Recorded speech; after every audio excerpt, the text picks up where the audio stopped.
My daughter pointed straight at my chest and gave me until sunrise. $500,000. Her husband stood behind her, arms crossed, smiling like he had already won. I looked at them both, studied every lie carved into their faces, and I said, "All right."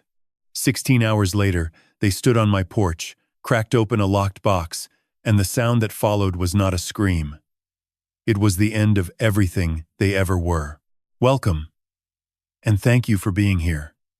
If stories like this resonate with you, do not forget to like, subscribe, and let us know where you are watching from in the comments. And before we continue, please note that certain elements have been adapted for narrative and educational clarity. Any similarities to real names or locations are coincidental, while the message stays true. My name is Arthur Brennan. I am 73 years old, and for 40 of those years, I was a watchmaker. Not the kind who sells cheap wristwatches in a department store, but the kind who listens. The kind who sits at a bench with a loop pressed to his eye, a pair of tweezers steadier than a surgeon's scalpel, and finds the one broken tooth on a gear no bigger than a grain of rice. I spent my life listening to the heartbeats of machines, finding the flaw, the fracture, the single silent lie hidden inside 1,000 moving parts. I was good at it. I thought I had retired from that life. I thought my days of finding broken things were over. I was wrong. The most broken thing I would ever discover was not hiding inside a clock. It was hiding inside my own family. It began on an ordinary Tuesday night. I was in my workshop, the small, warm basement room that smelled of machine oil and mahogany shavings. A John Coltrane record was playing softly from the old turntable Eleanor had given me for our 30th anniversary. I was cleaning the mainspring of an 1876 pocket watch, a delicate, meditative task that required absolute stillness. The house above me was quiet. Every clock on my walls was ticking in its own gentle rhythm, a symphony of small, faithful hearts beating in the darkness. And then the pounding started. It was not a knock. A knock is a polite, civilized request for entry. This was something else entirely. This was a fist, heavy and frantic, slamming against my front door with a desperate, almost violent urgency that rattled the hinges and sent a tremor through the old wooden frame of my house. I felt it in my workshop, felt the vibration travel down through the floorboards and into the soles of my feet. Every clock on the wall seemed to flinch. I set down the mainspring. I removed my loop. I took a single deep breath and composed my face into a mask of mild, fatherly concern. I already knew who was on the other side of that door. I had been expecting them for 2 weeks. I climbed the stairs slowly, deliberately. Each step was a preparation. Each step was a gear clicking into place inside a mechanism I had been building in the silence of my mind for 14 days. By the time I reached the front door, the pounding had become even more frantic, accompanied now by a voice. My daughter's voice, high and ragged and full of a terror so perfectly manufactured it could have won her an award. "Daddy! Daddy! Please open the door! Please!" I turned the knob and opened the door. And there they stood, framed in the dim yellow light of my porch, a perfectly staged portrait of despair. My daughter, Claire, her face pale and streaked with tears, her expensive wool coat hanging off one shoulder as if she had thrown it on in a panic. And behind her, filling the doorway with his broad shoulders and his practiced air of quiet authority, her husband, Derek Holt. His tie was loosened. His normally immaculate hair was disheveled. He was breathing hard, his chest rising and falling with a rhythm designed to suggest a man who had just run from something terrible. They were good. I had to admit that. They were very good. "Daddy," Claire sobbed, rushing past me into the house and collapsing onto the sofa in a heap of cashmere and carefully rehearsed anguish. "Oh, Daddy, something terrible has happened. You have to help us. You are the only one who can help us." Derek followed her inside, closing the door behind him. With a soft, deliberate click, he ran a hand through his hair, a gesture of theatrical exhaustion that I recognized immediately. It was the gesture of a man performing fatigue, not feeling it. His eyes, I noticed, were dry. They were scanning my living room, cataloging the antique clocks on the walls, the old oak furniture, the quiet, comfortable evidence of a lifetime of careful saving. He was not a man in crisis. He was an appraiser, calculating the value of the assets he had come to collect. "Arthur," he said, his voice a low, urgent whisper that was designed to convey both fear and a man-to-man confidentiality. "I am so sorry to come here like this. So late, but we are in serious trouble. The kind of trouble that cannot wait until morning." I played my part. I walked to Claire and sat beside her, placing a comforting hand on her shoulder.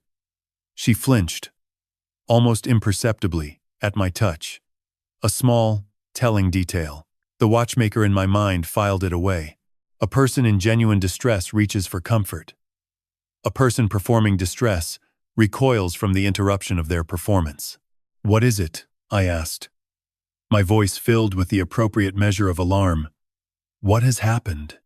Tell me everything." And so they did. Or rather, they told me the story they had rehearsed.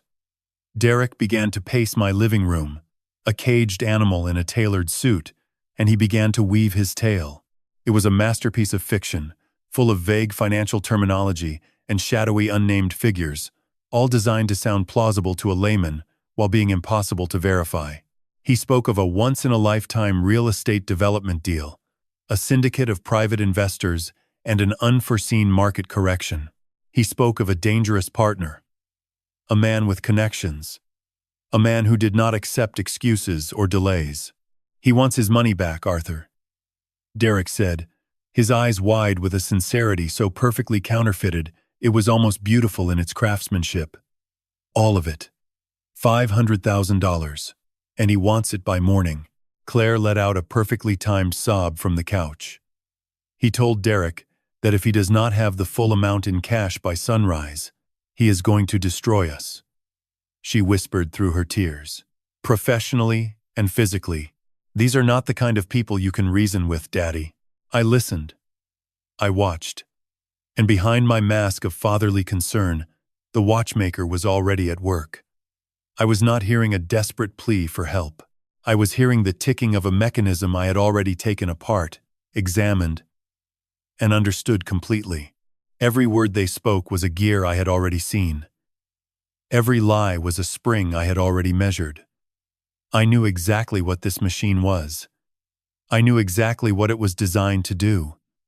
And I knew, with a cold, absolute certainty that had been settling into my bones for 2 weeks, exactly how it would end. They had no idea that the man sitting before them, the quiet, grieving old watchmaker they believed they had come to rob, had already seen the ending of their story. I had read it 2 weeks ago, hidden behind a clock on their own wall. I listened to Derek's story, the way I listen to a clock that has been brought to me for repair. Not to the words themselves, but to the rhythm beneath them. The hesitations, the accelerations, the places where the mechanism skipped a beat or rushed forward too eagerly, betraying the flaw hidden inside the polished case. A healthy clock has a steady, honest heartbeat. A broken one stutters, rushes, and compensates. Derek's story was a broken clock, dressed in an expensive case.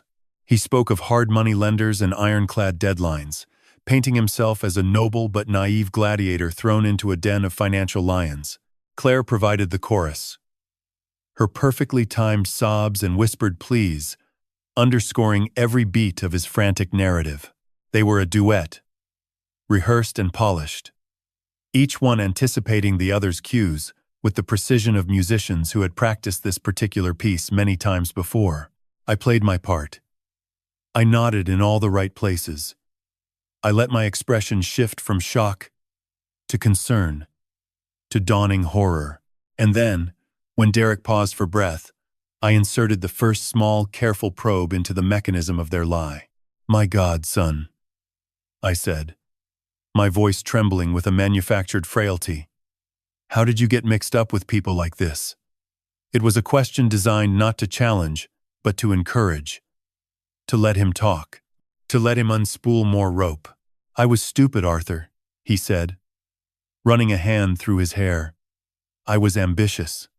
I saw a chance to secure our future, to give Claire the life she deserves.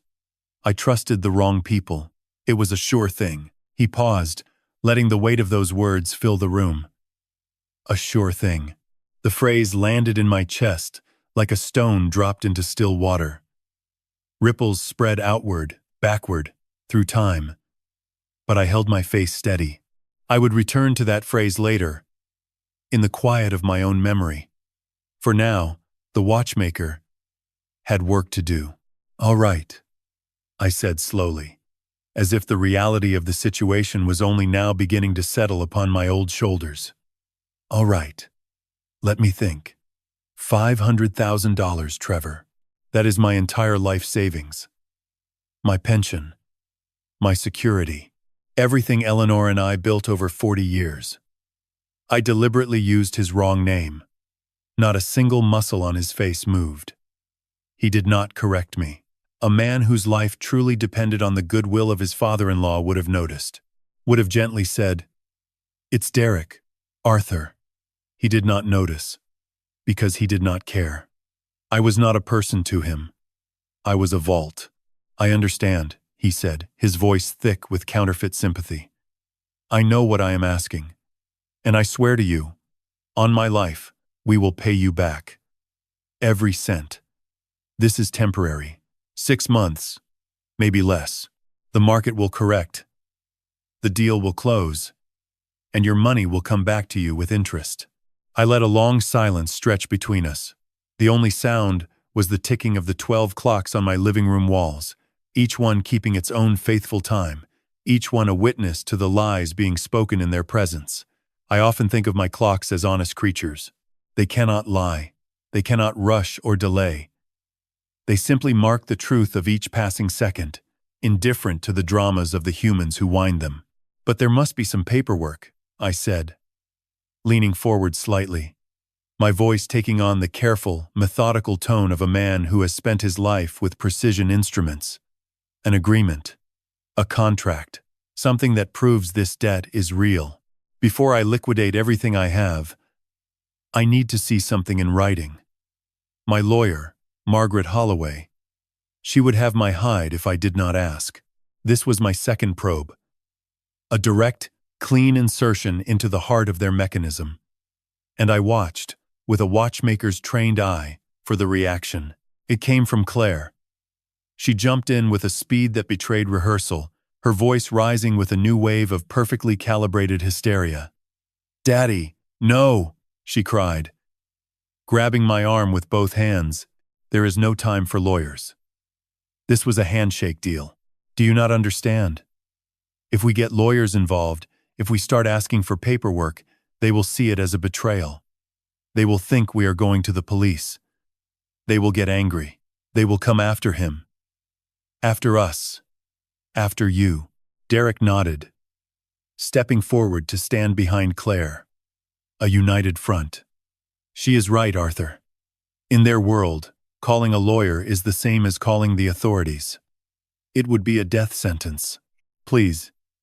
You have to trust us. This is a family matter. It has to stay within the family." There it was. I made a quiet mental note, as precise and clear as a mark etched into a brass gear plate. Tactic number 2. Isolate the mark. Frame outside help as a dangerous, even deadly threat. They were building a cage around me. Bar by invisible bar. A cage of fear, urgency, and manufactured family loyalty. They expected me to be too panicked, too overwhelmed by the imagined danger to notice the bars closing in. I let out a long, shuddering sigh. It was the sound of a man being defeated. The sound of logic, drowning beneath the weight of fear for his child. I looked at Claire's face, her wide, terrified eyes glistening with tears that caught the light of the old brass lamp beside the sofa. It was a brilliant performance. Truly brilliant. "Okay," I whispered, raising my hands in a small gesture of surrender. Okay. No lawyers. I understand. I just want to help. I just want you both to be safe. The relief that flooded their faces was instantaneous and obscene. Derek's shoulders dropped. Claire squeezed my hands and pressed her forehead against them in a gesture of filial devotion so perfectly executed it could have fooled anyone. Anyone except a man who had spent 40 years listening for the one false note in 1,000 ticking parts. I had now confirmed what I already knew. Their story was a mechanism designed for a single purpose: to extract $500,000 from a grieving, lonely old man before he had time to think, to consult, or to verify a single detail. It was a machine built of fear, urgency, and the weaponization of family love. And like every machine I had ever examined, once you understood its purpose, you understood its weakness. The weakness of a con is always the same.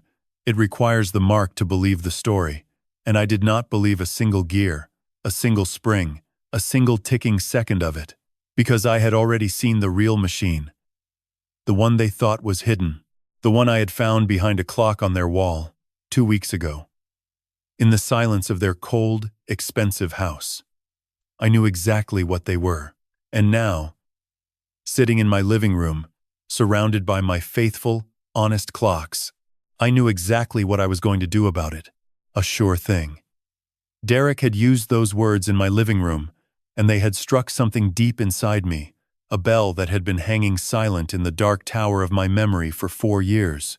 The vibration of it traveled backward through time, pulling me out of my living room and into a different room entirely. A warmer room. A room that still smelled of Earl Grey tea and lemon and the faint, sweet scent of the lavender hand cream Eleanor always wore. It was late on a Saturday evening, 4 years ago. The autumn air outside was cool, and through the kitchen window, I could see the last copper leaves of the old magnolia tree trembling in the breeze. Eleanor was standing at the counter, her back to me, pouring 2 cups of tea from the old ceramic pot we had bought together in Savannah on our 20th anniversary.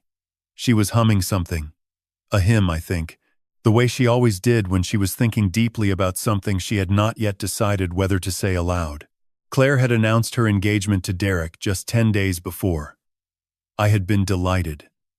I saw him as a young, confident, financially sophisticated man who clearly adored my daughter. He had come to my workshop, shaken my hand firmly, looked me in the eye, and asked for my blessing with a speech so polished and sincere that I had felt a warmth spread through my chest. I remember thinking Eleanor would approve. He is a man of substance, but Eleanor did not approve. And that Saturday evening, as she placed the warm cup of tea in front of me and sat down across the kitchen table, I saw it in her face, that quiet, still expression she wore when she was about to say something important, something she knew I would not want to hear. "I do not trust him, Arthur," she said. Her voice was not loud. Eleanor never raised her voice. She did not need to. Her words had a weight, a gravitational pull that came from somewhere deep and immovable inside her.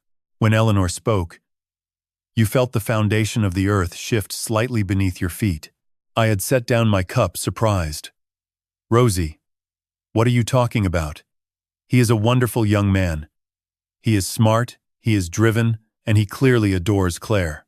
What more could we ask for?" She looked at me across the table, her dark eyes full of a patient, almost sorrowful knowing. "I spent 32 years as a financial literacy educator, Arthur. 32 years sitting across tables from people, helping them understand their money, their debts, their futures. And in those 32 years, I learned one thing, above all others." She paused, wrapping both hands around her cup as if drawing warmth from it. "I learned to hear the difference between a man who understands money and a man who performs the understanding of money." I had laughed, gently, trying to ease the sudden gravity in the room. "Eleanor, you are being too hard on him. He is a wealth manager. They are all a bit polished. It is their job to inspire confidence." "No," she said, and the single word landed on the table between us like a stone. "It is more than polish. I asked him about his investment philosophy last Sunday. Do you remember? We were all sitting in the garden, and I asked him a simple question. What is your approach to risk? A man who truly understands finance, who has wrestled with it, who has lost sleep over a client's retirement fund. That man pauses. He considers. He gives you a real answer, one with texture, with doubt, with the scars of experience on it. She shook her head slowly. Derek did not pause. He gave me a 3-minute presentation. Perfect. Fluent. Seamless. Like a recording. There was no thought behind it, Arthur. There was no life. It was hollow. She reached across the table and placed her hand over mine. Her fingers were warm from the teacup, and I remember the feeling of her wedding ring pressing gently against my skin. That man does not tick right, Arthur, she said, and her voice dropped to barely more than a whisper. His gears are hollow. I had smiled at her choice of words, her gentle borrowing of my own language, the language of clockwork that had been our shared vocabulary for 40 years. But I had not taken her seriously. I had dismissed her concern with the casual confidence of a father who believed he knew his daughter's heart better than anyone. You worry too much, Rosie, I had said, squeezing her hand. Claire is smart. She knows what she wants.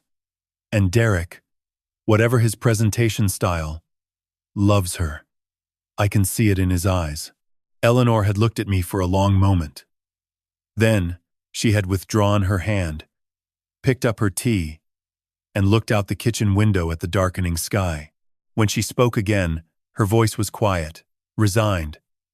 The voice of a woman who knew she had lost an argument, but who also knew, with a terrible certainty, that time would eventually prove her right. A hollow gear can run for years, Arthur, she said softly, watching the last light fade from the magnolia tree. It can spin and look perfectly fine from the outside. But it is not carrying any weight. It is not doing any real work. And one day, without warning, it cracks. And when it does not just stop. It takes the whole mechanism with it. Every gear connected to it. Every spring. Every hand on every face. It all comes crashing down at once. She turned back to me, and her eyes were full of something I did not recognize then, but recognize now. With a painful, absolute clarity. It was grief. Preemptive grief. The grief of a woman who could see the disaster coming and knew she could not stop it. Just promise me one thing, she said. Promise me that when it breaks, and it will break, you will not blame yourself for too long. Promise me you will do what needs to be done. I had promised. Lightly, casually. The way one promises something one does not truly believe will ever come to pass.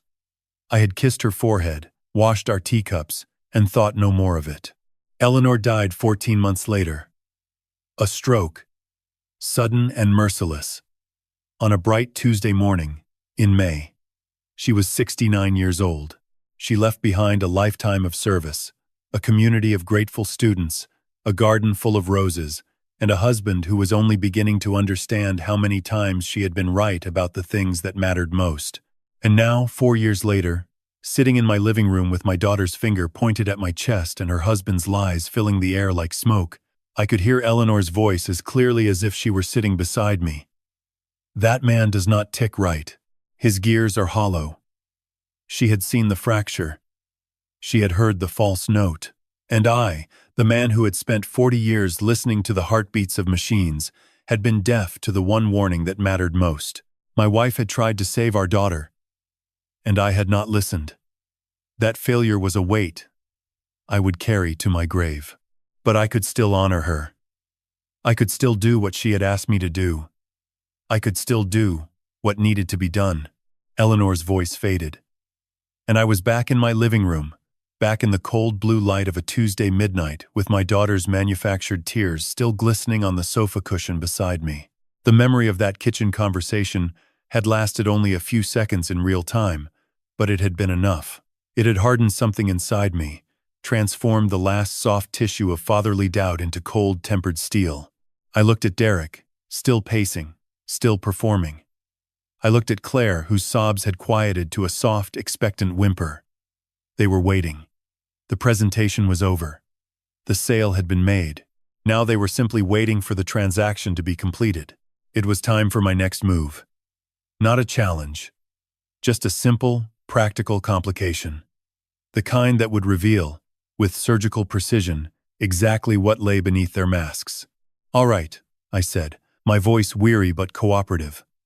"I will do it. I will get you the money." I watched the first flicker of triumph ignite in Derek's eyes. Then I continued. "But you have to understand, this is not simple. $500,000 is not a checking account. It is a portfolio. Stocks, bonds, retirement funds, with early withdrawal penalties. Things I built over 40 years. To liquidate all of it in a single day. There are market hours, settlement periods, federal reporting requirements. My broker will need to be called first thing in the morning. Realistically, we are looking at a day, maybe 2 at the earliest." The words hung in the air. Practical, logical, undeniable. I was not refusing. I was simply describing reality. And I watched their reaction the way a watchmaker watches a mechanism under stress, waiting to see which gear breaks first. The silence lasted 3 seconds. In those 3 seconds, the temperature in the room dropped by 20 degrees. 2 days. Derek said the words, as if they were a personal insult. He stopped pacing. His posture changed. The slumped, exhausted shoulders straightened. The desperate victim disappeared, and in his place stood something cold that had been hiding behind the performance all along. "Arthur, I told you. These people want their money at sunrise. There is no 2 days. That is not an option." His voice was no longer a whisper. It was a low, controlled growl. The transition was so sudden, so complete, it was like watching a clock face crack in half, revealing the ugly, rusted machinery beneath. "What am I supposed to do, Derek?" I asked, my voice helpless. "I cannot print the money. The bank has to open. The trades have to be executed." Claire stood up. The transformation in her was even more striking. The sobbing daughter was gone. She rose from the couch like a woman stepping out of a costume she no longer needed. And the person who stood before me was someone I had never truly seen before. She looked down at me. Her father. The man who had just agreed to sacrifice his entire financial existence. And her expression was not gratitude. It was the cold impatience of a woman whose order had not been filled quickly enough. "Daddy, that is not our problem," she said. Her voice was flat, cold, stripped of every trace of warmth. "That is your problem. You said you would help. This is what help looks like. It is not a 2-day process. It is a right-now process." She began to pace in front of me. "Call your broker now. Wake him up. Tell him it is a life-or-death emergency. Tell him to be at the bank at 9 in the morning. I do not care what you have to do. Get it done." The cruelty of it. The absolute absence of empathy. She was asking me to dismantle 40 years of careful work in a single phone call, and her primary concern was that it was taking too long. But there was one more moment coming, one final act that would burn away the last of my hesitation. "Claire," I whispered, "please. This is everything your mother and I built together. Just give me a little time." She took a step closer. Her face contorted with a rage so pure it was almost beautiful in its terrible clarity. And she raised her hand, extended her index finger, and pointed it directly at the center of my chest. Not at the air. At my chest. At the place where my love for her had lived. Warm and faithful. Since the moment I first held her in my arms. "I do not want to hear it," she said, her voice burning. "I do not want to hear about your broker, or your penalties, or your process. You said you would handle it. So, handle it. I need the money by morning." Derek moved to stand beside her. A silent wall. His arms hung loose at his sides, the posture of a man prepared to escalate. He looked down at me, his eyes empty of everything except cold calculation. "No delays," he said. 2 words. Quiet. Final. And there it was. The last shell of family had fallen away. They were not asking for help. They were not pleading with a father. They were issuing a demand to a vault. They were robbers standing over their mark, and the only thing between them and the money was the inconvenient slowness of the banking system. I looked at Claire's finger, still pointed at my chest like a weapon. I looked at the hollow space behind her eyes where a daughter's love should have lived. And I felt it happen. A quiet, irreversible shift inside me, like the last gear in a great clock disengaging from its shaft. Like a mainspring releasing its final stored tension. The father in me stopped ticking, and the watchmaker, cold and precise and utter without sin, I let the silence stretch. I let it fill the room like water rising in a sealed chamber. The only sound was the ticking of the clocks on my walls, 12 faithful hearts beating in perfect time. Each one a witness to what was happening in this room. I looked from Claire's furious face to Derek's cold, predatory eyes. I saw no love. I saw no family. I saw only a transaction. And I was the asset being liquidated. And then, I did what the watchmaker had decided to do. The moment Claire's finger had touched my chest, I let my shoulders fall. I let my spine curve inward. Let my whole body collapse into itself, like a clock winding down to its final revolution. I let the weariness of 73 years settle upon my features. Let my eyes go dull with the look of a man who has been utterly and completely defeated. And I looked up at them, my face a carefully constructed portrait of surrender. "All right," I whispered. The word was barely audible. A breath. A capitulation. "All right. I will figure it out. I will call my broker at dawn. The money will be ready for you by noon tomorrow." The change was instantaneous. A physical shift so sudden it was almost violent. The thick, menacing tension that had been pressing down on the room burst like a soap bubble, and in its place flooded a wave of triumphant, giddy relief. Derek let out a long breath and sank back into the armchair, a grin spreading across his face like sunrise over a battlefield he believed he had won. "See?" he said. His voice no longer a growl but a smooth, satisfied purr. "I knew you would do the right thing, Arthur. I knew you would not let us down. You are a good man." Claire's transformation was even more stunning. The pointed finger dropped. The rage evaporated from her face, as if someone had simply wiped a whiteboard clean. In its place bloomed a dazzling smile. Bright and warm and utterly, completely false. She rushed forward and threw her arms around me in a hug that contained no love, no warmth, no gratitude. It was the embrace of a winner, collecting a trophy. "Oh, Daddy," she cooed. Her voice now the cheerful, loving chirp of the daughter she had been pretending to be before the masks came off. "Thank you. Thank you so much. I knew you would not abandon us. You are our hero." I did not hug her back.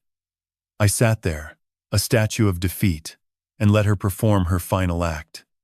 She pulled away, her eyes shining with the thrill of victory, and immediately turned to Derek. The two of them exchanged a look, a quick, shared glance of pure mutual congratulation. It was the look of business partners who had just closed a difficult deal, and then they began to talk.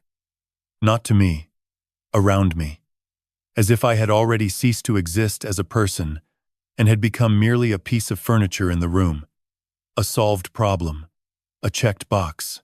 "First thing tomorrow, after we deposit the funds," Derek said, straightening his tie. "All business now. I will call Richardson about the Sullivan's Island property. If we move fast, we can lock in the asking price before anyone else bids. And we absolutely have to rebook the Greece trip," Claire added, pulling out her phone and checking her reflection in its dark screen. "The villa in Santorini is still available for August. I checked this morning. We deserve it after all this stress." They spoke as if I were not there. as if the monumental sacrifice I had just agreed to make was already a forgotten detail, a minor administrative task completed and filed away. My entire life savings, 40 years of careful, patient work, was simply a stepping stone beneath their feet, a means to an end that had nothing to do with me, and everything to do with their insatiable appetite for more. Claire paused at the door and turned back to me one last time. "Try to get some rest, Daddy," she said, her voice a perfect imitation of concern. "You look exhausted, and do not worry about us. We will pay you back. Someday." The lie was so effortless, so casual. It was barely even a lie anymore. It was simply a sound, a politeness, a closing pleasantry, no different from a cashier saying "have a nice day." She had no intention of ever returning a single cent. We both knew it. Then they were gone. The front door closed with a soft click. I heard their footsteps on the stone path, heard the car doors open and close, heard the engine purr to life, and then the sound faded into the night, leaving behind only the silence and the steady, faithful ticking of my clocks. I sat alone in my living room for a long time. I did not move. I did not breathe deeply or sigh with relief or allow my mask to fall. I simply sat, and I listened to the clocks. Each tick was a second. Each second was a step on a path that was now irreversibly set. I walked to the window and watched their taillights disappear around the corner. They were driving away, laughing, celebrating, already spending money that did not yet exist. They believed they had won. They believed the foolish old watchmaker had wound down his last spring and handed them the key. They had no idea. My all right was not the sound of a clock stopping. It was not the quiet death rattle of a defeated old man. It was something else entirely. It was the sound of a timer being set. A precise, calculated, irreversible countdown to a moment they could not see, could not imagine, and could not escape. I looked at the clock on my mantelpiece. The beautiful old Vienna regulator that Eleanor had given me for our 25th anniversary. Its pendulum swung in a perfect, hypnotic arc, back and forth, counting down. It was 11 minutes past midnight. I had work to do, and the timer had already begun. But the war had not begun that night. It had begun 2 weeks earlier, on an afternoon so ordinary, so utterly unremarkable, that the universe must have been laughing at the contrast between the mundane surface and the monstrous truth hidden just beneath it. Claire had called me on a Thursday morning, her voice carrying that particular blend of affection and mild irritation that daughters reserve for fathers they need something from. "Daddy, that old clock in the hallway is running 3 minutes slow again. I know it is probably nothing, but it is driving Derek crazy. He says it throws off his whole morning schedule. Could you come take a look when you have a chance? We are heading out to a fundraiser at 2, so you would have the house to yourself." Of course I said yes. I always said yes. The clock she was referring to was a beautiful 19th century Vienna regulator with a walnut case and hand-painted enamel dial. Eleanor and I had given it to Claire and Derek as a wedding gift. Eleanor had chosen it herself, spending 3 weeks searching antique shops along King Street until she found one whose tone, whose voice, pleased her ear. "A clock for a marriage," she had said, wrapping it carefully in tissue paper. "Something that keeps honest time." I arrived at their house at 1:30, my old leather tool bag in hand. They were rushing out the door as I came up the walk, Claire in a silk dress, Derek in a charcoal suit, both of them moving with the hurried, self-important energy of people who believe their schedule is the center of the universe. Claire kissed my cheek without slowing down. "Thank you, Daddy. There is lemonade in the fridge. Lock up when you leave." And then I was alone in their house. The silence was immediate and absolute. It was a large house, far too large for 2 people, decorated in that cold, minimalist style that always made me feel as though I had wandered into a furniture showroom rather than a home. The kitchen, a vast expanse of white marble and brushed steel, looked as though it had never been used to actually cook a meal. There were no photographs on the walls, No books on the shelves, no warmth. It was a house of surfaces, a house designed to be looked at rather than lived in. I found the Vienna regulator in the hallway, mounted on the wall beside a large abstract painting that looked like someone had spilled gray paint on a canvas and charged $10,000 for the privilege. The clock's tick was indeed sluggish, its pendulum swinging with a lazy, irregular rhythm.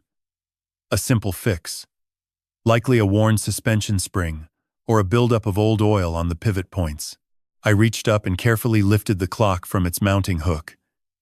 It was heavier than I expected, and as I pulled it away from the wall, I heard something. A small, metallic sound. A scraping, something shifting behind the plaster where the clock had hung. I set the clock down gently on the hallway table and turned back to the wall.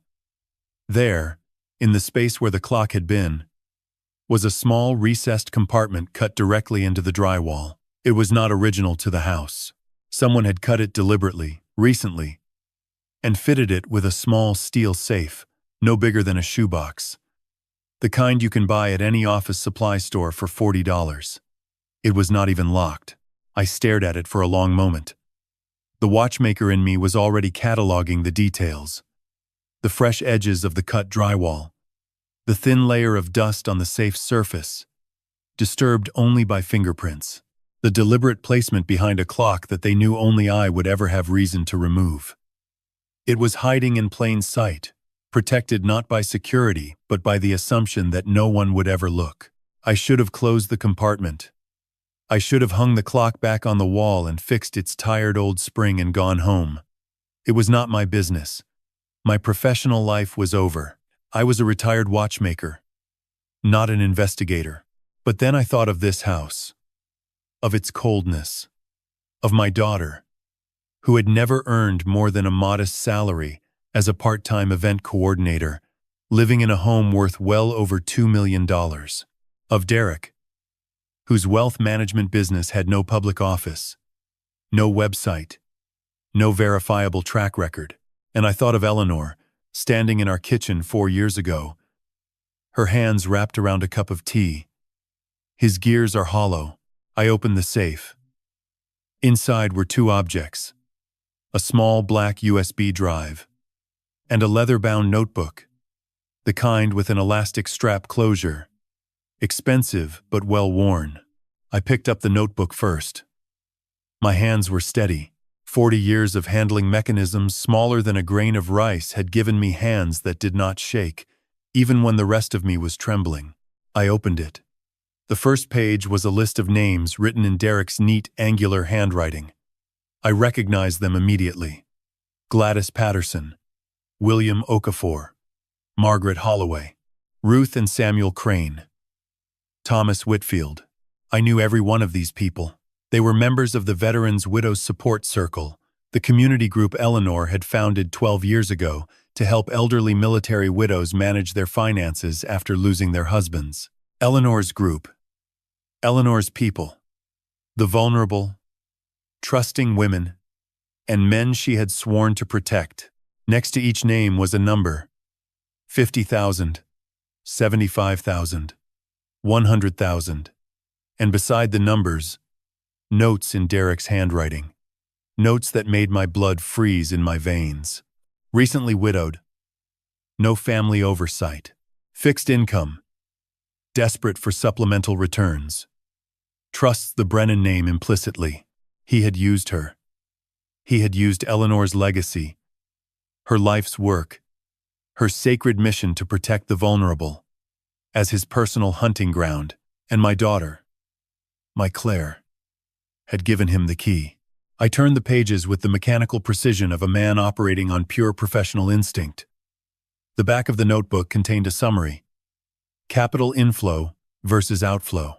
The deficit was clear, stark, undeniable. $500,000, the exact amount they would demand from me 2 weeks later. I closed the notebook. I placed it back in the safe. I took out my phone, and with hands that were steady as surgical instruments, I photographed every single page. Then the USB drive. Then the safe itself. Then the compartment in the wall. I documented everything with the quiet, methodical precision of a man who has spent his life recording the positions of gears no bigger than a speck of dust. Then I put it all back. The USB. The notebook. I closed the safe. I lifted the Vienna regulator, Eleanor's wedding gift, and hung it back on its hook, covering the compartment as perfectly as it had been before. I fixed the suspension spring in 4 minutes. The clock resumed its honest, steady tick. I let myself out of the house. I locked the door behind me, and I drove home in a silence so profound it felt like the inside of a sealed tomb. He had used her list. Eleanor's list. The names of the women she had sworn to protect. And my daughter had let him. I did not go to Margaret Holloway that same day. I went home. I sat in my workshop among my clocks and my tools, and I let the truth settle into me the way oil settles into the gears of a mechanism that has been dry for too long, slowly, completely, reaching every corner, every crevice, every place that had been ignorant and dark. I spent 2 days alone with that knowledge. 2 days of silence and careful thought. 2 days of listening to my clocks tick and asking myself the question that every father dreads. What do you do when the thing you love most in this world has become the thing you must destroy? On the 3rd day, I drove to Margaret's house. Margaret Holloway lived in a handsome brick colonial on Trad Street, a house filled with books and history, and the quiet authority of a woman who had spent 30 years on the federal bench. She had retired 5 years ago, but the judge in her had never truly stepped down. It lived in the straightness of her spine, in the precision of her speech, in the way her dark eyes could pin you to your chair with a single look. She was 70 years old, sharp as a scalpel, and she had been Eleanor's closest friend for over 4 decades. She opened the door and looked at me, and I saw something shift in her expression. She did not ask me what was wrong. She simply stepped aside and said, "Come in, Arthur. I will make coffee." We sat in her study, a warm room lined floor to ceiling with leather-bound legal volumes.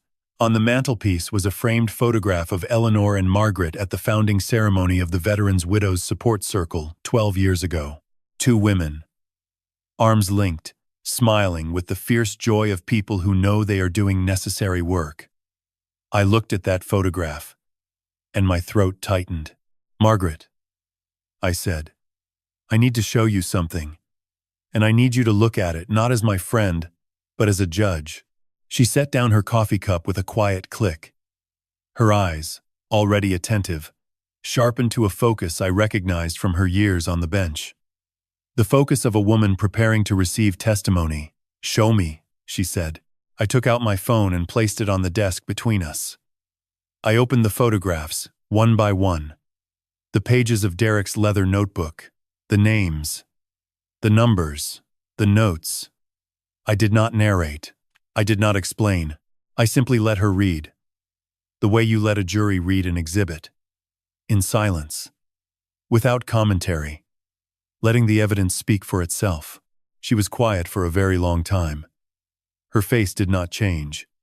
A lesser person might have gasped, might have cursed, might have shown some outward sign of shock. Margaret Holloway simply read, page after page, name after name, number after number. Her expression remained as still and controlled as the surface of a frozen lake. Then she reached the page with her own name on it. Margaret Holloway. $70,500. Note. Retired judge. Fixed pension. Sentimental attachment to Eleanor's group. Will not question investments made in Eleanor's name. She stared at that line for a long time. I watched her face, looking for the crack, looking for the moment the ice would break. It came not as a shout, not as a gasp, but as a single, almost imperceptible tightening of her jaw. A muscle in her cheek flexed once, hard, and then released. Her hands, which had been resting flat on the desk, slowly curled into fists. "He took from me too," she said. Her voice was low, controlled, but beneath the control was something I recognized. It was the same cold fire I had felt in my own chest 2 days ago. The fire of a person who has been violated in the most intimate way possible, not just financially, but spiritually. Derek had not just stolen her money. He had stolen it, using the memory of her dead best friend as the bait. 70,000, she said. And the words were not a question. They were a verdict. From Eleanor's own fund, using Eleanor's name, using the trust that Eleanor built. She looked up at me, and her eyes were no longer the warm, tired eyes of a retired woman enjoying her golden years. They were the eyes of a federal judge. Hard, clear, absolutely merciless. "How long have you known?" she asked. 12 days, I said. "And Claire? She knows. She benefits. She is complicit." Margaret nodded once. A single, sharp movement. The gavel falling. "What do you need from me, Arthur?" "I need your mind," I said. "I need your contacts. I need someone who knows how to build a case that cannot be broken. And I need someone who will not hesitate when the time comes." She stood up from her desk and walked to the window. For a moment, she was silent, looking out at the quiet, tree-lined street. When she turned back, her face had settled into an expression I imagined her defendants had seen many times. It was the face of a woman who had just made an irrevocable decision. "Eleanor would not have hesitated," she said quietly. "And neither will I." She walked to her bookshelf and pulled down a thick leather address book, the kind that no one under 60 keeps anymore. She opened it to a page near the back.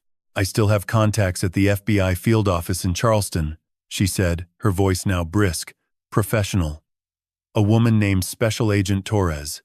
She handled financial crimes for 15 years. She is good. She is discreet. And she owes me a favor from my last year on the bench." "Can we trust her?" I asked. "We can trust her to follow the evidence," Margaret said. "And the evidence, Arthur, is more than sufficient. What you have photographed is not circumstantial. It is a confession written in his own hand, a ledger of theft, a blueprint of predation. Any competent prosecutor would weep with joy at this." She sat back down, pulled a yellow legal pad from her desk drawer, and uncapped a pen. "We have work to do," she said. "A great deal of work. And we will do it right. Every document copied, verified, and cataloged. Every legal standard met. Every chain of custody preserved. We will build a case so clean, so precise, that when it lands on Agent Torres's desk, there will be nothing to do but execute." She looked at me over the top of her reading glasses, and for the first time that morning, a small, grim smile crossed her face. "We will build it the way you build a clock, Arthur. One gear at a time, until the mechanism is perfect, until it runs without a single flaw." For 10 days, that is exactly what we did. 10 days of quiet, meticulous, unrelenting work. Margaret and I met every evening at her house. The study transformed into a command center of yellow legal pads, printed photographs, and timeline charts.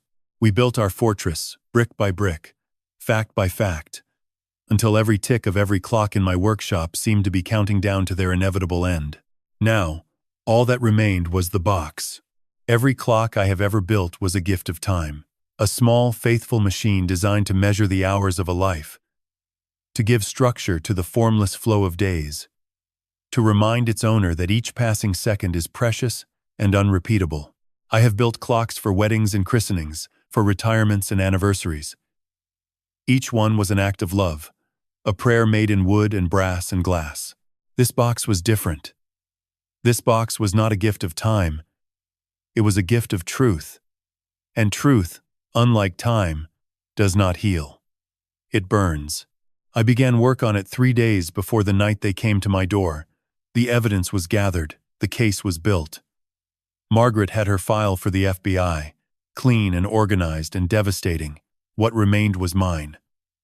The personal delivery, the instrument of the father. I descended the narrow wooden stairs to my basement workshop at 6 in the morning, a cup of black coffee in my hand, and I did not come back up until well past midnight. The workshop was my sanctuary, The one room in the house that was entirely and completely mine. It smelled of linseed oil and sawdust, and the faint metallic tang of brass filings. My tools hung on the pegboard wall in perfect order, each one in its appointed place, each one an extension of my hands. The workbench, scarred and stained from 40 years of use, was cleared and waiting. I had chosen mahogany for the box. It was Eleanor's favorite wood. She had always loved its warmth, its depth, the way it seemed to glow from within when polished. "Mahogany is honest wood," she used to say, running her fingers along the grain of the mantelpiece I had carved for our bedroom. "It does not pretend to be anything other than what it is." I selected the boards from my stock with care, choosing pieces with tight, even grain and a deep reddish-brown color that reminded me of the way Eleanor's hair had looked in the autumn sunlight. I measured twice. I cut once. The saw moved through the wood with a clean, decisive sound. Each cut a commitment, each measurement, a decision that could not be undone. The box itself was simple in its exterior.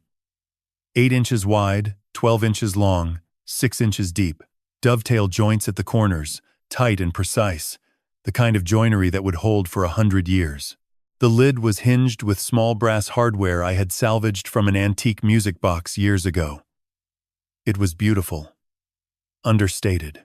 The kind of object you might find on a grandmother's dresser, holding letters or jewelry or the small precious keepsakes of a long life.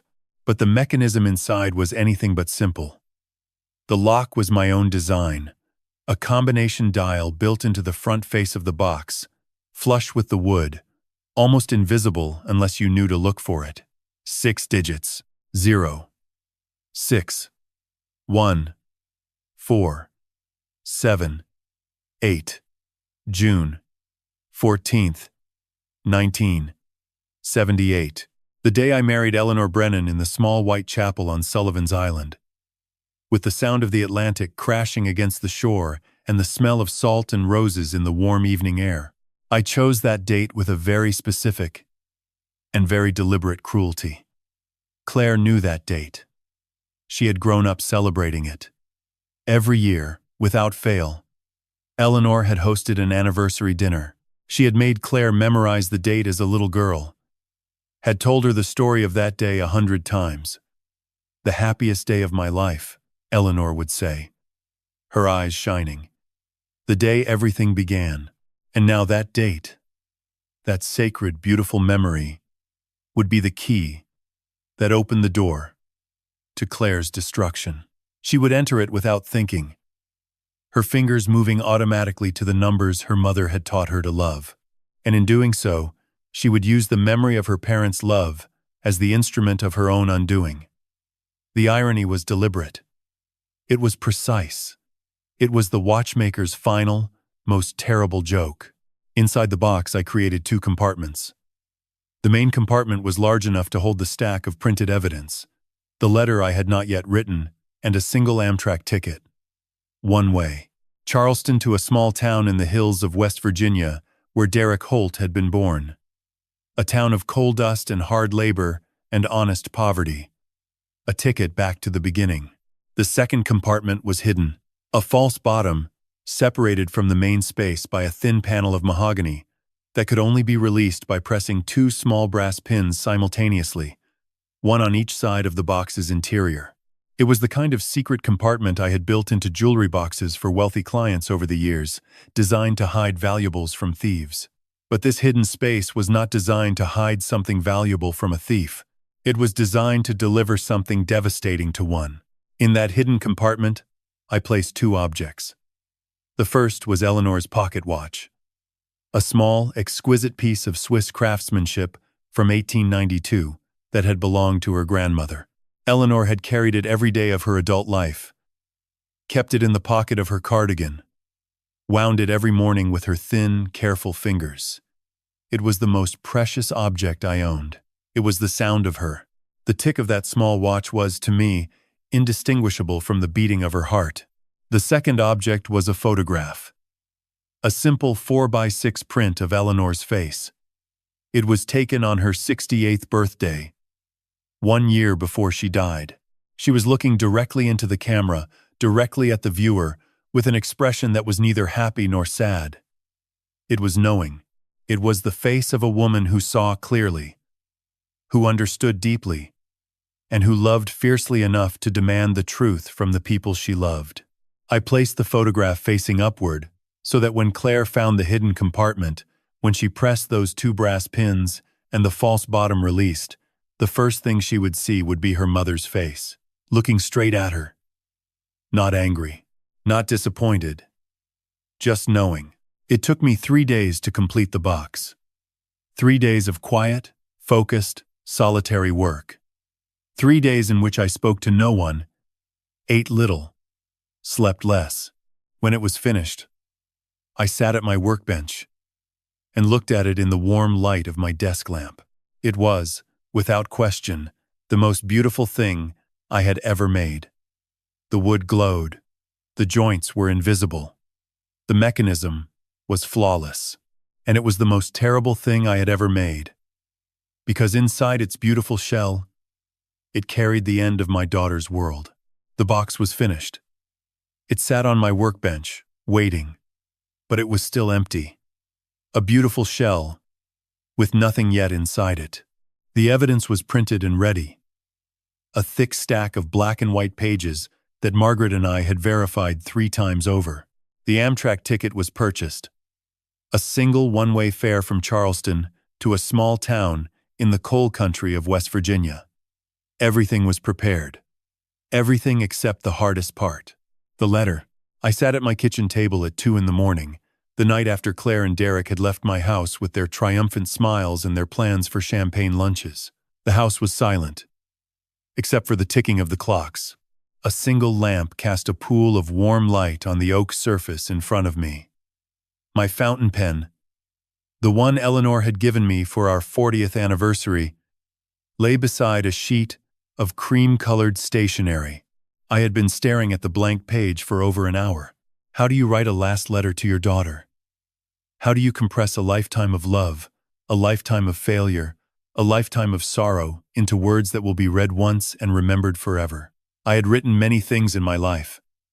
Repair logs, invoices, love letters to Eleanor in the early years of our courtship. But I had never written anything like this. I had never written a goodbye. I picked up the pen, and I began. My dearest Claire, if you are reading this, then you have found the box I made for you. It is the last thing these hands will ever build for you. And I need you to understand that I built it with the same love I built everything else. Your first cradle, the bookshelf in your childhood bedroom, the jewelry box for your 16th birthday. I built those things because building is what I do. It is how I speak when words are not enough. This box speaks the words I cannot say to your face. The papers inside are a complete record of the crimes you and your husband have committed against the people your mother swore to protect. They are an exact duplicate of a set. That is, as you read this, already in the hands of the federal authorities. I did not do this to destroy you.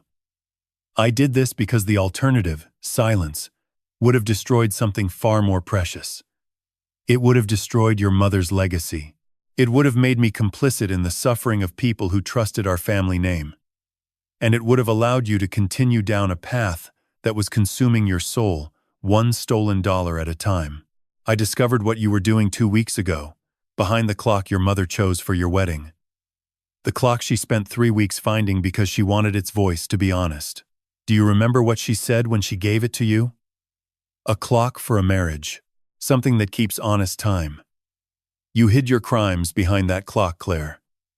You hid them behind your mother's love. And I cannot forgive that. Not yet. Perhaps not ever.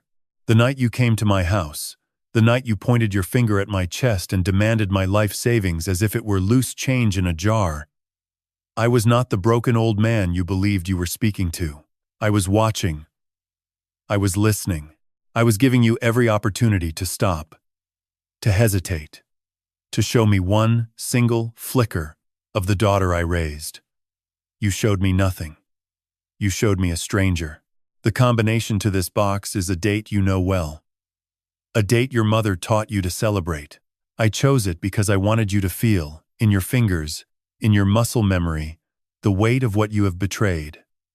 You will open this box with a memory of love, and inside, you will find the consequences of its absence. The bus ticket is not a command. It is an offering. A path. It leads to a place where people work hard and live honestly and do not steal from widows. I do not expect you to take it. I know you too well for that. But I had to offer it. The father in me had to leave one door open, however narrow, however unlikely. This is the last letter I will ever write to you. The man who built your cradle, who taught you to wind your first watch, who believed until the very end that there was still something worth saving inside you. That man is saying goodbye, not with anger, with sorrow, and with the smallest, most fragile hope that somewhere, years from now, in the quiet of whatever life awaits you, you will remember that your father loved you enough to tell you the truth. The combination is a date you once celebrated with joy. Now it is the date you must face what you have become. Goodbye, Dad. I set down the pen. My hand was steady. My eyes were not. I folded the letter carefully, placed it in a cream-colored envelope, and sealed it. I wrote her name on the front. Claire. Just her first name. The name Eleanor and I had chosen together in the maternity ward 37 years ago because it meant clear and bright, and we believed, with the pure, foolish optimism of new parents, that her life would be both of those things. I placed the letter on top of the evidence in the main compartment of the box, along with the Amtrak ticket. Then I closed the lid and set the combination lock. 6 digits. The happiest day of my life, now transformed into the key to the worst day of hers. At 3:30, headlights swept across my kitchen window. Margaret's car, pulling silently into my driveway. I went to the door and let her in. She was carrying a sturdy leather briefcase, the same one she had used during her years on the bench. Inside it was the FBI file, organized, labeled, and devastating. She would deliver it personally to Special Agent Torres at 9 in the morning. We stood in my kitchen, the two of us, in the quiet yellow light. 2 old friends at the end of a long, terrible road. The briefcase sat on the table beside the mahogany box. 2 instruments of justice, side by side. One for the law, one for the lesson. Is it done? She asked, looking at the box. It is done, I said. She reached out and placed her hand on the smooth mahogany surface. Her fingers, thin and elegant, traced the edge of the lid. It is beautiful, Arthur, she said softly. Eleanor would have loved the craftsmanship. Eleanor would have hated what is inside it, I said. Margaret looked at me, and her eyes were full of a deep, quiet understanding. Eleanor would have understood, she said. She would have been the first to say it had to be done. You know that. I nodded. I did know that. She picked up the briefcase. We walked to the front door together. On the porch, in the cold night air, she turned and pulled me into a brief, firm embrace, the kind of hug that says everything without a single word. Then she stepped back, her face composed. Professional. Eleanor would be proud of you, Arthur, she said. I am proud of you. Then she was gone. Her taillights disappeared down the dark street, carrying the cold instrument of the law into the night. And I was left alone, in the silence of my house, with nothing but the box and the clocks and the long, empty hours until dawn. The first light came slowly, the way it always does in the low country. A thin gray line along the eastern horizon, barely distinguishable from the darkness above it.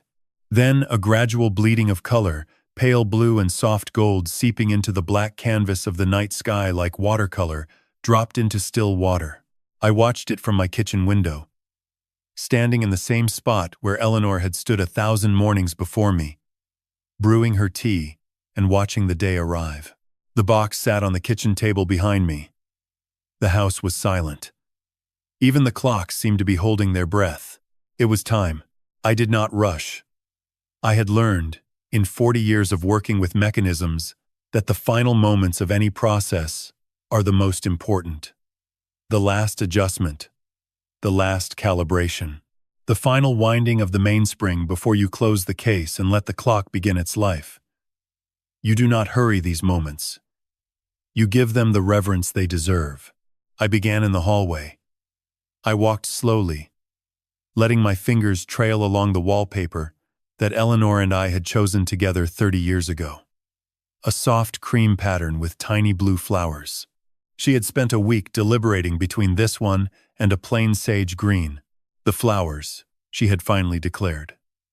A house needs flowers, even on its walls. I could still see her standing on the stepladder, her hair tied back with a bandana, a streak of wallpaper paste on her cheek, laughing at something I had said. I passed the staircase. My hand found the banister, worn smooth by decades of use. At the base of the stairs, there was a small nick in the wood, a crescent-shaped dent where Claire, at age 4, had crashed her tricycle into it at full speed. I had been furious for exactly 3 seconds. Then she had looked up at me with those wide, startled eyes, and I had picked her up and carried her to the kitchen for ice cream. I ran my thumb over that dent now. It was smooth with age. 43 years of hands passing over it had polished it into something almost beautiful. I climbed the stairs. I passed Claire's old bedroom. The door closed. I did not open it. I could not. Behind that door was a museum of a life that no longer existed. A life of star-covered ceilings and bedtime stories, and the small, perfect innocence of a child who had not yet learned that the world could be taken rather than earned. I walked to the bedroom Eleanor and I had shared. The bed was made, the way she had always insisted. The pillow on her side still held the faintest indentation, a ghost of her shape that I had never allowed myself to smooth away. Her cardigan still hung on the back of the rocking chair by the window. I had not moved it in 4 years. Sometimes in the early morning, when the light was just right, I could almost see her sitting there, reading her book, the pocket watch ticking softly in her cardigan pocket. I stood in the doorway and let myself look. One last time. Then I said, quietly, to the empty room, "I am doing what you asked me to do, Rosie. I am doing what needs to be done." I went back downstairs. I picked up the mahogany box from the kitchen table. It was surprisingly heavy for its size, dense with the weight of evidence and truth, and 48 years of accumulated love. I carried it to the front door. The morning air was cool and damp, carrying the smell of salt from the distant harbor and the sweet green scent of the jasmine vine that climbed the trellis beside the porch. The neighborhood was still asleep. No cars, no voices, only the sound of a mockingbird somewhere in the old magnolia tree and the distant, rhythmic whisper of the ocean. I knelt down on the porch, my old knees protesting, and placed the box squarely on the welcome mat. I positioned it carefully, centered, deliberate. It was not a casual placement. It was a presentation, a final gift, set down with the same care I would give to a clock being delivered to its new owner. I stood up and looked at it. The mahogany glowed softly in the early morning light. The combination dial was barely visible, a small brass circle set flush with the wood. It looked innocent, beautiful, the kind of object that invites you to touch it, to hold it, to discover its secrets. I looked at it for a long time. Then, I stepped back inside. I reached into my pocket and took out my house key, a simple brass key worn smooth by 40 years of daily use. I had carried it every day since the afternoon Eleanor and I had closed on this house. 2 young newlyweds with a baby on the way, and a lifetime of plans stretching out before them like an endless summer road. I held it in my palm and felt its familiar weight, its warmth from being close to my body. I inserted it into the lock from the inside. I stepped out onto the porch, and I pulled the door closed behind me. The sound of the deadbolt engaging was loud in the morning silence, a definitive metallic click, the sound of a mechanism completing its final function. I was not locking a house. I was locking a life, sealing a chapter, closing the case of a clock that would never be wound again. I left the key in the lock. It was no longer mine to carry. I walked down the stone path without looking back. My old truck was parked at the curb, packed with a single suitcase and a box of books. I climbed in, started the engine, and pulled away from the curb. In the rearview mirror, I saw my house, one last time. A quiet, respectable home, on a quiet, respectable street, with a beautiful mahogany box sitting on the porch like a gift from a loving father. I drove east, toward the coast, toward Morris Island, toward the lighthouse. It took 20 minutes to reach the end of the road, the sandy path that led down through the seagrass to the narrow strip of beach where the old lighthouse stood. It was here, 48 years ago, on a warm June evening with the sun melting into the Atlantic, that I had knelt in the sand and asked Eleanor Brennan to be my wife. She had said yes before I finished the question. She had laughed and pulled me to my feet and kissed me with the whole ocean as our witness. I parked the truck and walked down to the beach. The lighthouse stood tall and solitary against the brightening sky, its old brick walls warm with the first touch of the sun. I sat down on the sand, facing east, facing the infinite blue expanse of the Atlantic Ocean. The sun rose, a perfect golden arc breaking free of the horizon, flooding the world with light. It was a new day, a new beginning, the first morning of whatever remained of my life. And somewhere in the city behind me, two people were about to wake up, get dressed in their finest clothes, and drive to my house with a smile on their faces, expecting to collect their prize. They had no idea that the prize was already waiting for them, and that it would cost them everything. I was not there, of course. I was sitting on a strip of sand at the foot of a lighthouse, 40 minutes east of the city, watching pelicans glide low over the morning waves. But I knew them. I knew their rhythms, their appetites, their monstrous predictability. And so I can tell you, with the certainty of a man who has spent his life studying the movement of gears and hands, exactly how the next hours unfolded. They would have arrived at precisely noon. Not because they respected the time they had set, but because punctuality, for them, was a demonstration of ownership. It was the punctuality of a creditor arriving to collect, of a new landlord inspecting a recently acquired property. They were not visiting. They were taking possession. I can see them emerging from a gleaming black SUV, the kind you summon with an app and a credit card that is linked to other people's money. Derek would be in a suit, not the rumpled, loosened costume of last night's desperate performance, but something sharp, something celebratory. A deep navy blue, freshly pressed, with a pocket square folded in a perfect peak. He would look like a man arriving at a closing, which in his mind, he was. And Claire, my daughter, would be radiant. A sundress in pale yellow, her hair swept up, her makeup flawless. She would look like a woman on her way to brunch, at a restaurant where the waiters know her name, not a woman whose life had been hanging by a thread just 12 hours earlier. The terrified, tear-streaked creature who had knelt at my feet was gone. In her place was the real Claire, the one who existed when she believed no one was watching. They would walk up my stone path with a proprietary ease, their shoulders touching, their conversation already turned toward the future, a future they believed had been purchased with my surrender. After we deposit this, I can hear Derek saying, his voice smooth and easy, the voice of a man who has closed a difficult deal and is now ready to enjoy the reward. I want to call the agent about Sullivan's Island immediately. That waterfront lot will not last. If we move by Friday, we can break ground by fall. And the Greece trip, Claire would add, adjusting her sunglasses on top of her head. I want to rebook the villa in Santorini for August. 3 weeks this time. We have earned it. Earned. The word would come out of her mouth without irony, without hesitation. In her mind, the emotional labor of crying on command and pointing a finger at an old man's chest constituted having earned a luxury European vacation funded entirely by that old man's destruction. They would reach the front door. Derek, in a final act of casual ownership, would not bother to knock.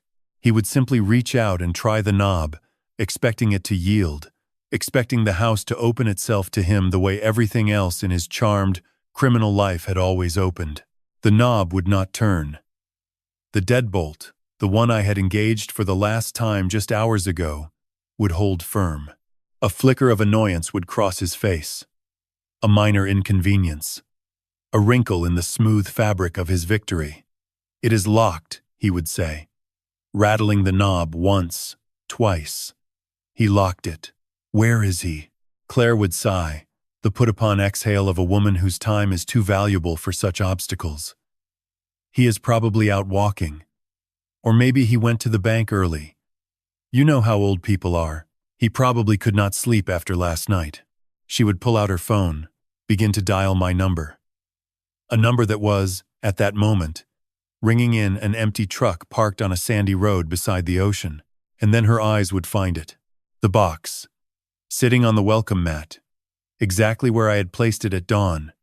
Mahogany, glowing softly in the midday sun. Beautiful, small, perfectly crafted, unmistakably the work of her father's hands. "Wait," she would say, her thumb pausing over the screen. "Derek, look." He would turn. He would see the box, and a slow, satisfied grin would spread across his face like oil across water. "Well," he would say, his voice low and warm with triumph. "Would you look at that? The old man came through, left it for us like room service. Probably could not face us this morning. Too embarrassed." They would approach the box with the eager, unhesitant steps of children approaching a birthday present. There would be no caution, no suspicion. Their narrative was too strong, too complete. In their story, I was the weak old father who had crumbled. The box was simply the evidence of my capitulation, packaged for their convenience. Claire would kneel beside it. Her fingers would trace the wood, and I know she would recognize it. She grew up watching these hands shape mahogany and walnut and cherry. She would know, instinctively, that this was her father's work. "He made this," she would murmur, and perhaps for one fleeting moment, something would stir in her. Some distant echo of the child who used to sit on a stool in my workshop, watching in wonder as rough wood became something beautiful under my hands.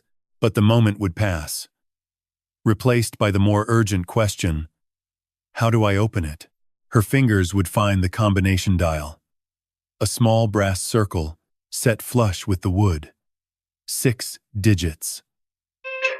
She would frown for a moment, turning the dial experimentally, and then understanding would dawn. A combination her father would choose. A number that meant something to both of them. A date. Her fingers would move without thought. The way your fingers move when they dial a number you have known your entire life. 0, 6, 1, 4, 7, 8, June 14th, 1978. The day her parents were married. The day her mother had called the happiest day of my life every single year for 44 years. She would enter the date with a muscle memory born of love, born of 1,000 anniversary dinners, 1,000 birthday toasts, 1,000 times her mother had said, "June 14th. The day everything began. The lock would click. A small, precise, mechanical sound. The sound of a gear engaging. The sound of a mechanism completing its designed function. The sound of a door opening onto a truth that could never be closed again. Claire's fingers would find the edge of the lid. She would lift it, and the last good memory she had of her parents, the sacred date her mother had taught her to cherish, would become the key that opened the door to her own destruction. The lid rose on its brass hinges like a jaw unhinging, and for one full second the world held still. Claire expected money. Stacks of it. Crisp hundreds bound in paper bands. The kind her father kept in fireproof safes, all through her childhood. She expected the scent of ink and cotton fiber, the satisfying weight of a future purchased and paid in full. She expected to lift those bundles, fan through them with her thumb, and hand half to Derek without looking at him. Instead, she found paper. Not currency. Not bonds. Not cashier's checks. Paper. 12 pages of printed spreadsheets. Each column annotated in her father's cramped handwriting. Names she recognized: Gladys Patterson, William Okafor, Margaret Holloway, Ruth and Samuel Crane, Thomas Whitfield.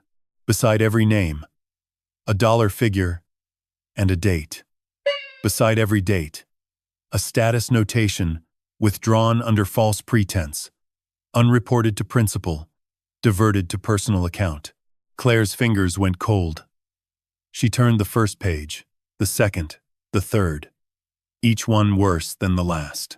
She could feel Derek leaning over her shoulder, his cologne mixing with the salt air, and she wanted to slam the lid shut before he could read what she was reading. But it was too late. He had already seen his own handwriting in the margins. "What the hell is this?" Derek said. But the question was hollow, because he already knew. Beneath the spreadsheets lay a single Amtrak ticket. One way, Charleston to Beckley, West Virginia. Coach class. Departure. Tomorrow morning, 6:15 a.m. No return. And beneath the ticket, a letter. Claire pulled the envelope free. Her name was written on the front in her father's hand. Not Mrs. Holt. Not Claire Brennan Holt. But simply Claire. The way he had written it on birthday cards when she was 7 years old and the world was small enough to be safe. She opened it. Claire. By the time you read this, Special Agent Dominic Torres of the FBI's Charleston Financial Crimes Unit will have received a duplicate of every document in this box. A federal investigation into Derek's activities, and your participation is already underway. The people on these pages are not strangers to you. They are your mother's friends. Women she sat with every Tuesday afternoon. Men who trusted our family name because Eleanor spent 32 years earning that trust one conversation at a time. You used her name. You used her circle. You used the goodwill she built with her life to steal from people who had already lost the person they loved most. I know about the Sullivan's Island house. I know about Santorini. I know about the Range Rover down payment. I know because I spent 45 years finding what people hide in the spaces between numbers. The combination on this box is the 14th of June, 1978. The day I married your mother. You remembered it. Which means some part of you still remembers what that date was supposed to mean. I am giving you one chance to remember fully. The train ticket is real. Beckley is small, cheap, and far from the people you have hurt. You can go there, find work, and begin the process of becoming someone Eleanor would not be ashamed to know. Or you can stay and face what is coming. I will not be here. I will not answer the phone. I will not negotiate. The time for negotiation ended when you pointed your finger at my chest and treated your father like an ATM with a heartbeat. This is not punishment. This is the consequence your mother warned you about 4 years ago in our kitchen. Over Earl Grey tea. Under the magnolia tree. I love you. That is why the combination was not random. That is why I built this box with my own hands instead of mailing an envelope. But love is notally enough to be complicit. Dad. Claire read the letter twice. The first time her eyes moved, but her brain refused to process.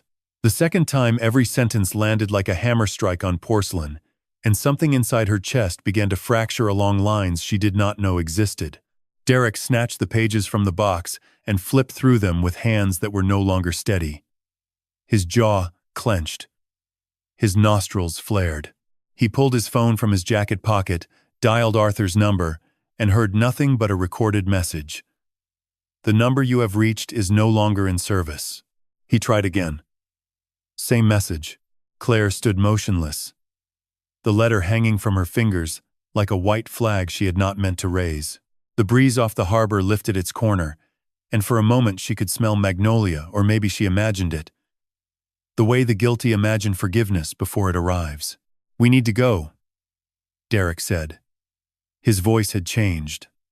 The boardroom polish was gone, replaced by something guttural and cornered. Now. We need to go right now. But Claire did not move. She was staring at the bottom of the box, where something else remained beneath the false panel. She pressed the 2 brass pins her father had installed. She knew them instinctively, the way a daughter knows her father's hands, and the false bottom released with a soft click. Inside, Eleanor's 1,890. 2 Swiss pocket watch. Its crystal face still ticking after 134 years. And a photograph. Eleanor on her 68th birthday, standing in this very doorway, holding a magnolia bloom, smiling at the camera as though she could see through it and into the future and into this exact moment. Claire's knees buckled. She did not fall, but she folded slowly, like a building being demolished from within, floor by floor, until she was kneeling on the welcome mat her father had swept clean that morning. Derek grabbed her arm. Claire, we have to leave." She looked up at him with eyes that had changed temperature. Something had shifted behind them, not remorse. Not yet. But the first terrible recognition that the life she had been living for the past 3 years was a house built on someone else's bones. She whispered, "He knew. He knew the whole time." And 3 miles away, on the rocks below Morris Island Lighthouse, Arthur Brennan watched the tide come in and felt, for the first time since Eleanor's death, that the gears of the world were turning in the right direction. They drove in silence for 11 minutes before Derek pulled the black SUV to the shoulder of Highway 17 and slammed both palms against the steering wheel hard enough to crack the leather stitching. "Think," he said. "Think. Think. Think." Claire sat in the passenger seat with the mahogany box on her lap, the lid still open, Eleanor's pocket watch ticking against her thigh like a second heartbeat she had not earned. She had not spoken since the porch. Her mouth was dry and tasted of something metallic, adrenaline or fear or both. She could not tell the difference anymore. Derek pulled his phone out again. He dialed a number not Arthur's this time, but a private line he kept for emergencies. A man named Sheldon Riggs, an attorney in Mount Pleasant, who specialized in what Derek once called creative asset protection. The phone rang 4 times and went to voicemail. He dialed again. Voicemail. A 3rd time. This time Sheldon answered, and Derek spoke fast, clipped, the way men speak when the floor is falling and they are trying to grab the doorframe on the way down. "Sheldon, it is Derek. I need you to listen. My father-in-law has compiled a file, financial records, handwritten notes, a full ledger. He claims he has sent copies to the FBI. I need to know what my exposure is. I need to know right now." Sheldon's voice came through the speaker, thin and careful. "Derek, slow down. What kind of records are we talking about? Investment records, client funds, withdrawals." A pause. Then, "Are the withdrawals documented with client authorization?" Derek said nothing. "Derek, did the clients authorize the withdrawals?" Some of them thought they were authorizing reinvestment. Another pause, longer this time. Claire could hear Sheldon breathing. When he spoke again, his voice had shifted from attorney to something closer to a doctor delivering a prognosis. "I am going to ask you one question, and I need an honest answer. Is there a shortfall between what clients deposited and what currently exists in the accounts?" Derek closed his eyes. "Yes." "How much?" "Approximately 500,000. The line went quiet for 6 seconds. Claire counted them on Eleanor's watch. "Derek," Sheldon said, "I cannot represent you in this matter. If what you are describing is accurate, this is a federal securities fraud case. You need a criminal defense attorney. I will text you a name. Do not call me again on this line." The call ended. Derek stared at the dead screen, as if it had betrayed him. Claire watched his profile, the sharp jaw, the tailored collar, the cologne that still smelled expensive even now, and for the first time in 3 years she saw him clearly. Not as the man who had swept her off her feet at a Charleston wine bar with a smile that promised everything, but as a man whose entire architecture was built on other people's trust and none of his own substance. "We could leave," Derek said quietly. "Tonight. Take what is liquid. Fly to." "Fly to where?" Claire's voice came out flat, scraped clean of all its previous music. He said the FBI already has the file. Do you understand what that means? It means they have had it for days, maybe weeks. It means they are already watching. Derek turned to look at her, and something new lived in his eyes, not fear exactly, but the particular panic of a man who has spent his entire adult life controlling rooms and suddenly finds himself in one with no doors. Then we deny, he said. We say the documents are fabricated. Your father is 73 years old. We say he is confused. He is grieving. He manufactured. He is a forensic accountant, Derek. 45 years. Do you think a federal judge will believe a grief-addled old man fabricated 12 pages of columnar analysis with cross-referenced bank statements? Do you think Margaret Holloway, a retired federal judge, will sit on a witness stand and say she was confused? The name landed like a stone in still water. Derek had not known about Margaret. He had not known she was on the list, or, rather, he had known she was on the list of investors, but he had not calculated that a retired federal judge who discovers she has been defrauded might possess both the knowledge and the connections to accelerate an investigation from months to days. Margaret Holloway, he repeated. $70,500, Claire said. She had memorized the number from the spreadsheet without meaning to. From Eleanor's Veterans Widows Fund. You took $70,500 from a retired federal judge who was my mother's closest friend. Derek's hands were trembling. He pressed them flat against his thighs to stop the shaking, but Claire saw. She saw everything now. The way her father had always seen everything. The micro-expressions. The tells. The hollow gears spinning behind a polished face. Her phone buzzed. A text message from a number she did not recognize. Mrs. Holt. This is Special Agent Dominic Torres, with the FBI Financial Crimes Unit, Charleston Field Office. We would like to schedule a voluntary interview at your earliest convenience. Please contact our office at the number below. Claire read the message twice. Then she showed it to Derek. The color drained from his face in stages, first the cheeks, then the lips, then the skin around his eyes, until he looked like a photograph left too long in the sun. He opened his mouth to speak, but no words came. The golden man. The man who always had an answer. A pivot. A charm offensive. Ready. In his back pocket. Silent. Claire looked out the window at the salt marsh stretching toward the Ashley River. The tall grass bending in unison, under a wind that did not care about their plans. Sullivan's Island. Santorini. The Range Rover. All of it dissolving like sugar in rainwater. She thought of her mother's pocket watch, still ticking in the box on her lap. 134 years of faithful movement. A mechanism that never lied, never embellished, never promised more time than it could deliver. And she thought of her father, somewhere out there beyond the marsh and the river and the harbor, watching the ocean with hands that had built a box so beautiful it broke her life in half. She closed the lid. Pull over at the next gas station, she said. I need to think about whether I am going to call that number or buy a train ticket. Derek stared at her. A train ticket? To where? Beckley. West Virginia, she said. Coach class. 6:15. Tomorrow morning. And for the first time in their marriage, Derek Holt had absolutely nothing to say. They never made it to the gas station. Derek pulled back onto Highway 17 and drove for less than 2 miles before he turned the SUV into the gravel lot of a shuttered seafood restaurant called Captain Mac's. The windows were boarded.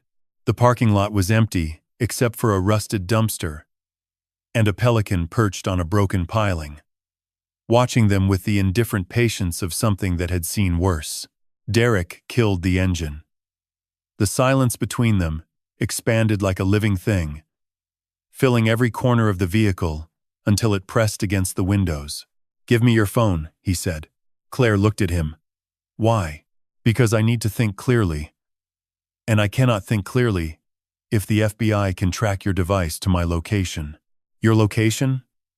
Claire said. Not our location?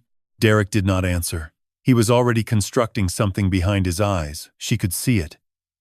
The way the gears engaged when he was building a narrative, assembling a version of reality that would serve him and only him. She had watched him do it 100 times at dinner parties, at investor meetings, at her father's kitchen table.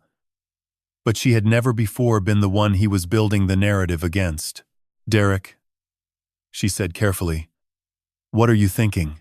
He turned to face her, and his expression had completed its transformation. The golden husband, the charming son-in-law, the man who brought Eleanor flowers every Sunday, he was gone. In his place sat something reptilian and efficient. A creature designed for one purpose: survival. "I am thinking," he said slowly, "that the ledger is in my handwriting, but the accounts are in your name." The words landed between them like a blade placed on a table. "Excuse me?" Claire whispered. "The Brennan Family Trust, the Veterans Widows Reinvestment Account, the Eleanor Brennan Memorial Fund. Every single one of those accounts lists Claire Brennan Holt as the primary signatory. Not Derek Holt, not Derek anything. Your name, your family name, your mother's name." Claire felt her stomach drop through the floor of the car. She opened her mouth, but nothing came because he was right. She had signed those papers. She had sat in the office on King Street and put her name on every document he slid across the desk. And she had done it because he said it was easier. It was faster. It was simpler if the Brennan name was on the paperwork, because the investors trusted the Brennan name, not the Holt name. She had known. Somewhere beneath the Santorini brochures and the Sullivan's Island floor plans and the smell of his cologne, she had known what those signatures meant. She had chosen not to look, and now Derek was going to use that choice like a scalpel. "You would do that," she said. "It was not a question." "I would do what is necessary to protect myself," Derek replied. "And so would you, if you were smart. Which brings me to my suggestion. Your suggestion. We align our stories now. Before they contact us again, you tell the FBI that I manage the investments independently, that you signed papers without reading them spousal trust. You did not understand the financial language. You were grieving your mother.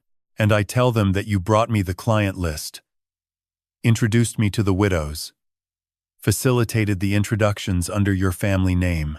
Claire stared at him. "That is not aligning stories. That is mutually assured destruction." Derek shrugged a small, efficient movement that contained no warmth. "Then we had better make sure our stories do not contradict each other. Because if they do, Claire, I promise you, I will not be the one holding the heavier sentence." There it was. 3 years of marriage reduced to a threat delivered in a gravel parking lot beside a dead restaurant. Claire thought about what her father had written in the letter. "This is not punishment. This is the consequence your mother warned you about." She had dismissed it on the porch as melodrama. The theatrical righteousness of an old man with too much time and too many clocks. But here in this car, with her husband calmly explaining how he intended to sacrifice her to save himself, the letter transformed into something else entirely. A prophecy. A mercy. "2 scorpions in a bottle," she said quietly. Derek frowned. "What?" "Something my mother used to say. When 2 guilty people turn on each other, they become 2 scorpions in a bottle. They sting and sting until neither one survives. The only winner is the person who put the bottle there." Derek's jaw tightened. He understood the implication. Arthur had placed the bottle. Arthur had sealed the cap. And now the two of them were doing exactly what the old watchmaker had calculated they would do. Destroying each other. "I am not playing his game," Derek said. "You are already playing it," Claire replied. "You started playing it the moment you suggested throwing me under the bus. That is what he wanted. That is why the box went to both of us. Not just you. Not just me. Both. Because he knew." "Knew what?" "That you would turn on me." Claire's voice was steady now, steadier than it had been all day. "And that I would have to decide whether to let you." The pelican on the piling shifted its weight. spread its wings once, then folded them again. The afternoon light was turning amber over the marsh. Somewhere, a boat motor hummed across the intracoastal waterway. Derek's phone buzzed. A text from the same unknown number. Mr. Holt, this is Special Agent Dominic Torres, FBI Financial Crimes Unit. We would like to schedule a voluntary interview at your earliest convenience. He read it. Then he looked at Claire. And for a long time, neither of them spoke, because they both understood that the next words out of either mouth would determine which scorpion stung first. Claire opened the passenger door. "Where are you going?" Derek said sharply. She did not answer. She stepped onto the gravel with the mahogany box under her arm, Eleanor's watch ticking against her ribs, and she began walking toward the road. "Claire." She kept walking. "Claire, get back in the car." But she was already 30 feet away, and growing smaller, and the sound of her heels on gravel was the last honest sound Derek Holt would hear from his wife, because by morning, one of them would be on a train, and the other would be in an interview room with no windows, and Arthur Brennan's bottle would have done exactly what bottles do. It would have shown what was inside all along. Claire Brennan Holt walked into the FBI Charleston field office at 7:42 the next morning, carrying the mahogany box under her arm and Eleanor's pocket watch in her coat pocket. She had not slept. She had not called Derek. She had spent the night in a Hampton Inn off Interstate 26, with the box on the nightstand and her mother's photograph facing her like a mirror she could not turn away from. Special Agent Dominic Torres met her in the lobby. He was younger than she expected, early 40s, clean-shaven, with the patient stillness of a man who had sat across from hundreds of liars and learned to wait until they finished lying. He did not smile. He did not offer pleasantries. He simply said, "Mrs. Holt, thank you for coming in," and led her down a gray corridor to an interview room with a metal table and 2 chairs bolted to the floor. Claire placed the mahogany box on the table between them. "My father built this," she said. "Everything you need is inside. And I would like to make a statement." Torres nodded once, pressed a button on the recording device, and for the next 3 hours and 47 minutes, Claire Brennan Holt dismantled her own life with the precision of a woman who had finally decided that the truth was less expensive than the alternative. She told them everything. The client introduction she had facilitated using Eleanor's reputation, the papers she had signed without questioning, the withdrawals she had noticed and chosen not to investigate, the Range Rover down payment, the Sullivan's Island deposit, the Santorini flights booked on money that belonged to widows who had trusted her mother's name. Torres listened without interruption. When she finished, he asked one question. "Where is your husband now?" "I do not know," Claire said. "And I do not care." Derek Holt did not go to the FBI. Derek Holt went to the bank. At 8:15 that same morning, while Claire was sitting in a metal chair telling the truth for the first time in 3 years, Derek walked into First Low Country Federal on Broad Street and attempted to withdraw $87,000 from the Brennan Family Trust operating account. The last liquid funds remaining from 26 investors who believed their money was growing in municipal bonds. The teller typed the request into her terminal, paused, typed again, and then said, "One moment, sir," in a voice that was carefully empty. She disappeared behind a frosted glass partition. 2 minutes later, a branch manager appeared, followed by a man in a dark suit whom Derek did not recognize. "Mr. Holt," the branch manager said, "this account has been flagged. We are unable to process this transaction." "Flagged by whom?" Derek demanded. The man in the dark suit stepped forward and produced a badge. "Mr. Holt, I am Special Agent Marcus Webb, FBI Financial Crimes Unit. I have a warrant for your arrest on 12 counts of wire fraud, 4 counts of securities fraud, and 2 counts of money laundering. Please place your hands on the counter." Derek's mouth opened. His eyes darted to the door 20 feet, maybe 15, and for one grotesque second, his body tensed as if he might run. But there were 2 more agents outside the glass doors. Visible now. positioned there since 7:30 a.m., because Dominic Torres had known exactly what Derek Holt would do when cornered. A con man does not confess. A con man grabs what he can and runs. Derek placed his hands on the counter. The handcuffs closed around his wrists with a sound like a clock stopping. The trial lasted 11 days. The prosecution called 14 witnesses. Gladys Patterson, 81, testified that she had invested her late husband's pension $50,000 on Derek's promise of an 8% annual return. She had received nothing. William Okafor, 74, described losing $75,000, money set aside for his grandchildren's education. Ruth Crane wept on the stand. Samuel Crane held her hand and stared at Derek with the quiet fury of a man who had served in Vietnam and believed there were things you did not do to people who trusted you. Margaret Holloway did not weep.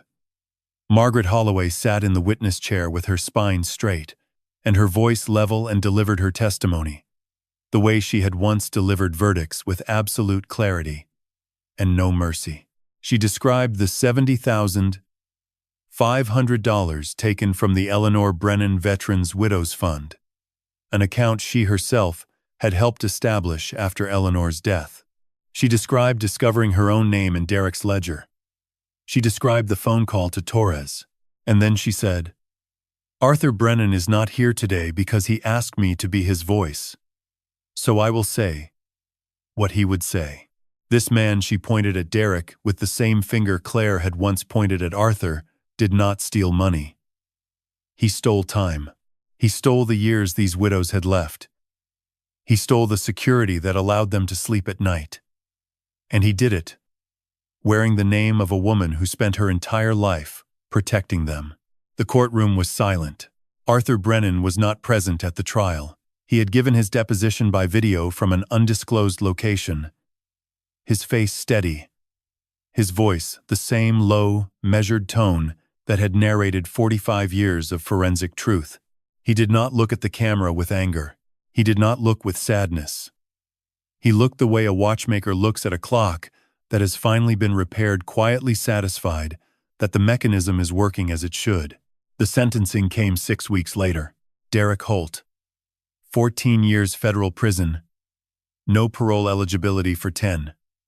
Restitution ordered, $487,000. Forfeiture of all assets acquired during the fraud period, including the Sullivan's Island property deposit, both vehicles, and the contents of 3 personal bank accounts. Claire Brennan Holt, 3 years federal prison, with the possibility of reduction to 18 months based on her cooperation. The judge noted that her voluntary confession, her delivery of evidence, and her testimony against her husband constituted substantial assistance. But he also noted that her signatures were on every account, that her family name was the instrument, that ignorance chosen is not innocence earned. Claire stood when the sentence was read. She did not cry. She did not look at Derek. She looked straight ahead at the seal on the wall, the eagle, the shield, the scales, and she nodded once, as if accepting a debt she had always known would come due. Derek was led out through a side door in handcuffs and an orange jumpsuit, and the last expression Claire saw on his face was not rage, not sorrow, not defiance. It was bewilderment, the pure, uncomprehending bewilderment of a man who had always believed that charm was a skeleton key and had just discovered that some doors do not have locks. They have walls. The courtroom emptied. The reporters filed their stories. The victims went home to lives that would take years to rebuild. And in Charleston, in a quiet workshop that smelled of sawdust and linseed oil, a mahogany box sat on a shelf beside 12 clocks that all told the same time. And not one of them was wrong. 1 year passed.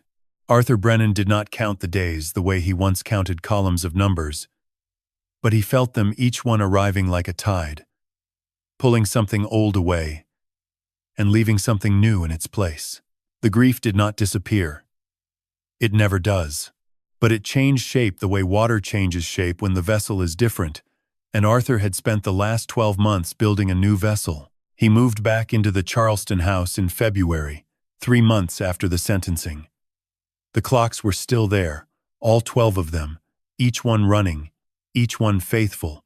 The Vienna regulator still hung on the living room wall, its pendulum catching the afternoon light the same way it had when Eleanor wound it every Sunday morning. He left her cardigan on the bedroom chair. He left her pillow on her side of the bed. Some things are not meant to be moved. They are meant to be honored by proximity. But the house was no longer a museum. It was a workshop again. Arthur converted the back porch into a small watch repair studio. He installed a workbench beneath the window that overlooked the magnolia tree, the same tree under which Eleanor had served Earl Grey to her widows every Tuesday. He ordered tools from a supplier in Switzerland: loops, spring bar forks, case openers, movement holders. He hung a hand-lettered sign above the bench that read Brennan and Brennan Horological Repair, because Eleanor had always been the other Brennan, and death did not change that. Word spread the way. Word spreads in Charleston slowly, through churches and coffee shops and the quiet networks of people who have lived in the same streets for decades. Arthur began receiving clocks, mantle clocks from estates, wristwatches with cracked crystals, grandfather clocks that had stopped ticking when their owners died, and no one knew how to start them again. He repaired each one at cost, sometimes below cost, sometimes for free, depending on who brought it in and what story came with it. Gladys Patterson brought him her husband's military watch, a 1968 Hamilton field piece that had not run since Gerald Patterson's funeral. Arthur cleaned the movement, replaced a worn mainspring, and returned it in a velvet pouch with a handwritten note. For Gerald. Still keeping time. Gladys cried when she read it. And then she sat at Arthur's bench for an hour and told him stories about Gerald that Arthur had never heard. And when she left, she looked lighter, as if the watch had carried weight she no longer needed to hold alone. William Okafor brought a clock that his grandmother had carried from Lagos to Baltimore in 1952. A small brass carriage clock with an enamel face. The escapement was damaged. Arthur spent 4 days sourcing a period-correct replacement from a dealer in London. He did not charge William a cent. When William protested, Arthur said, "Your grandmother carried this across an ocean. The least I can do is carry it across a workbench." These were small acts. They did not make the newspaper. They did not undo what Claire and Derek had done. But they rebuilt something that had been broken, not the money, which would take years to restore through the restitution process, but the trust. The belief that the Brennan name still meant something. That Eleanor's legacy was not defined by her daughter's betrayal, but by the community she had built and the husband who refused to let it die. In June, on the 1-year anniversary of Eleanor's death, Arthur did something larger. He established the Eleanor Brennan Financial Shield, a non-profit organization dedicated to providing free financial literacy, education, and fraud prevention counseling to widows, retirees, and fixed-income households in the Charleston Lowcountry.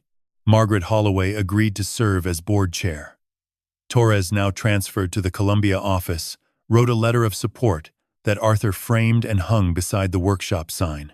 The Shield operated out of the same community center where Eleanor had once run her Tuesday circle. Arthur taught the first class himself. How to read a financial statement without a degree. 14 people attended. By the 3rd month, the class had grown to 40. By the 6th month, they had a waiting list. Arthur did not teach the way a professor teaches from a podium, with slides and jargon. He taught the way a watchmaker teaches, by showing his hands. He brought real documents, bank statements, prospectuses, account summaries. He pointed at the numbers and said, "Here is where they hide. Here is the gap between what they say and what is true. This column does not match that column, and that is how you know." Margaret handled the legal side pro bono consultations for anyone who suspected they were being defrauded. She brought in 2 former colleagues from the bench, both retired, both bored, both furious about what had happened to Eleanor's friends. They reviewed contracts. They wrote cease and desist letters. They made phone calls that carried the weight of decades of judicial authority. Together, Arthur and Margaret built something that Eleanor had always dreamed of, but never had the institutional framework to achieve. A wall between the vulnerable and the predators. Not a perfect wall, not an impenetrable one, but a wall that said, "Someone is watching. Someone who knows what the numbers mean." On a Thursday evening in October, Arthur drove to Morris Island Lighthouse. The tide was low. The rocks were exposed, barnacled and dark, and the lighthouse itself stood as it always had abandoned by the Coast Guard decades ago, but still upright, still pointing at the sky as if insisting on its own relevance. Arthur sat on the same rock where he had sat the morning Claire opened the box, the same rock where he had proposed to Eleanor 49 years ago, with a ring that cost him 2 weeks' salary and a confidence he did not entirely possess. He took Eleanor's pocket watch from his vest pocket. The 1,892 Swiss movement was running perfectly. He had serviced it himself, replacing the hairspring with a new Niverox component that would keep it accurate for another 50 years. He opened the case and read the inscription on the inside cover, the one Eleanor had engraved for their 40th anniversary. Time is the fairest judge. It reveals what love builds and what greed destroys. Arthur closed the watch. He looked out at the Atlantic, where the last light of the day was painting the horizon in shades of amber and steel. A shrimp boat moved across the channel, its nets raised like wings. A pelican dove and surfaced with something silver in its beak. He thought about Claire.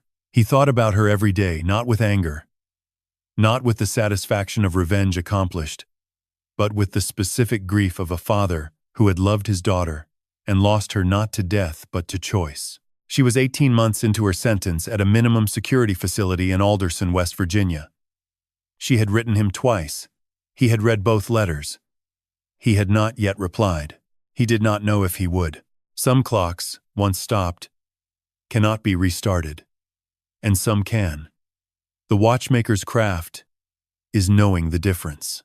Arthur pocketed Eleanor's watch, stood slowly on the rocks, and walked back to his truck as the lighthouse behind him caught the last of the sun and held it, briefly, the way all lighthouses do, not to keep the light, but to give it direction.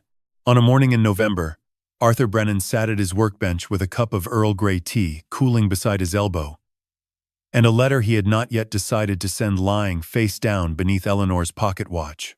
The magnolia tree outside the window had dropped its last leaves, and the branches stood bare against a pewter sky, honest in their nakedness, the way all things become honest, when they stop trying to hide what the season has taken. He had written the letter 3 times. The first version was too long. 8 pages of explanation and memory and plea that read more like a deposition than a father's words. The second was too short.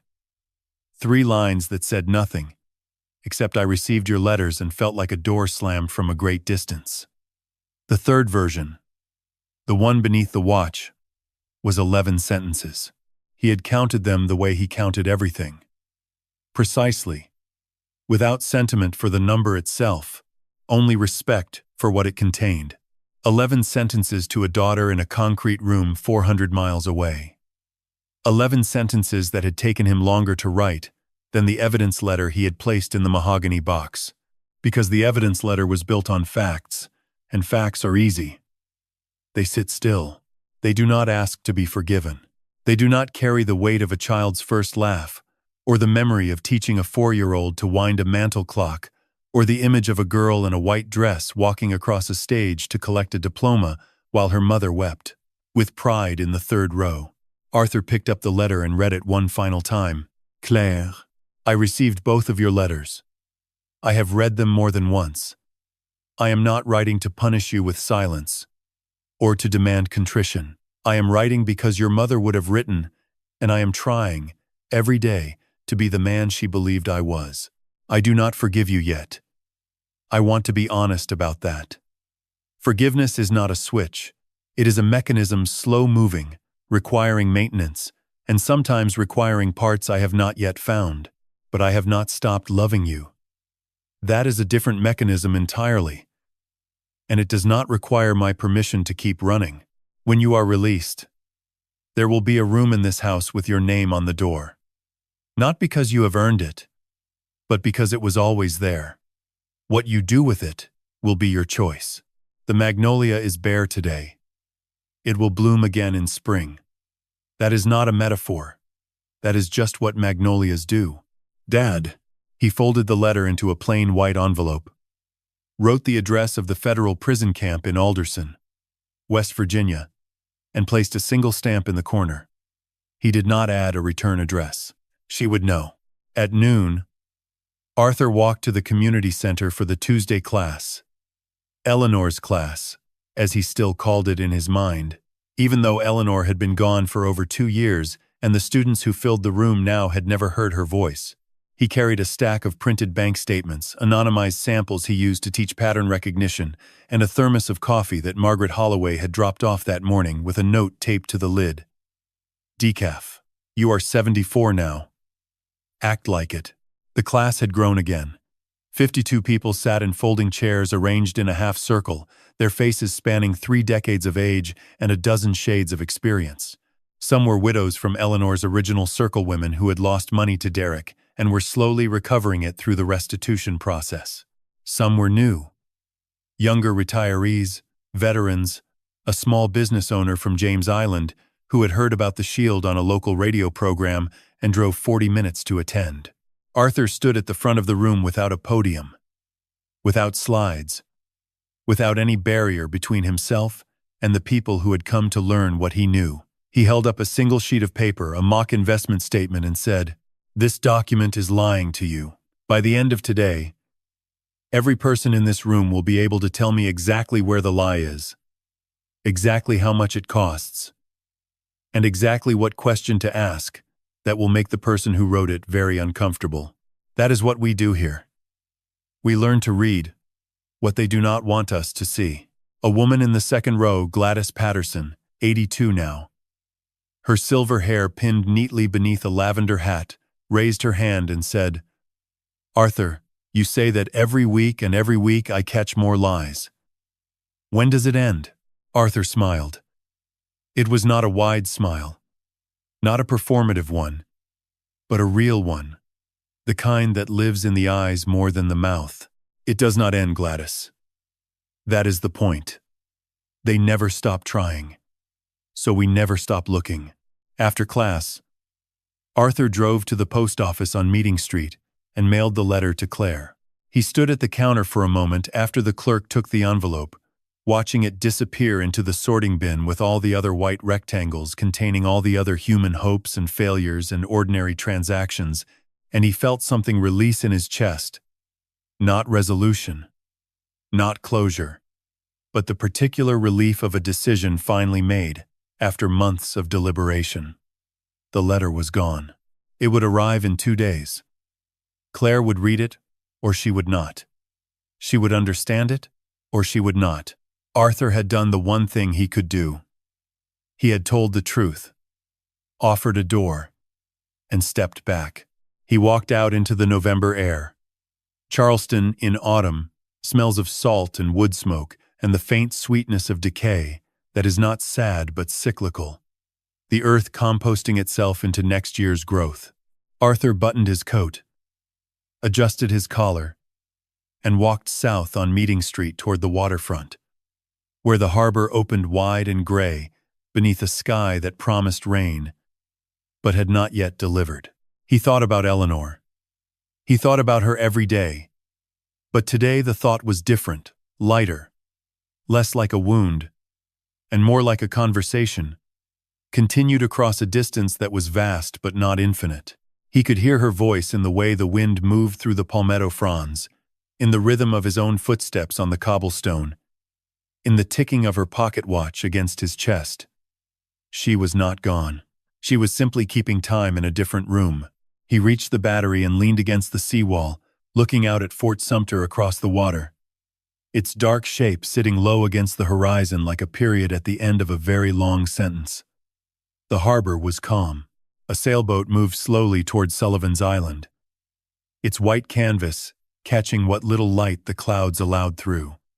Somewhere behind him, the bells of street, Michael's church rang 2 o'clock, 8 clear notes falling through the November air like stones into still water. Arthur took Eleanor's watch from his vest pocket. He opened the case. The inscription caught the gray light. Time is the fairest judge. It reveals what love builds and what greed destroys. He had read those words 1,000 times, but today, standing at the edge of the city that had held his entire life, his marriage, his work, his daughter's childhood, his wife's death, his betrayal, his reckoning, and now this fragile, uncertain aftermath, today the words meant something they had never meant before. Time had revealed what greed destroyed. That part was finished. The trial was over. The sentences were being served. The money was being returned. Slowly, dollar by dollar, the way all debts are repaid when the court compels what conscience could not. But time had also revealed what love builds. The watch repair studio, the financial shield, the Tuesday classes. Gladys Patterson's restored Hamilton ticking on her nightstand. William Okafor's grandmother's clock running again after 70 years of silence. Margaret Holloway standing in a courtroom with Eleanor's name on her lips and a wall of evidence at her back. And a letter, mailed today, traveling now through the ordinary infrastructure of the postal service toward a woman in a concrete room who might or might not choose to become someone her mother would recognize. Arthur closed the watch. He placed it back in his pocket, over his heart, where it continued to tick with the steady, indifferent precision of a mechanism that does not care about guilt or innocence, love or betrayal, fathers or daughters. It only cares about the next second. And the next. And the next. He turned from the seawall and walked home. The clocks were waiting.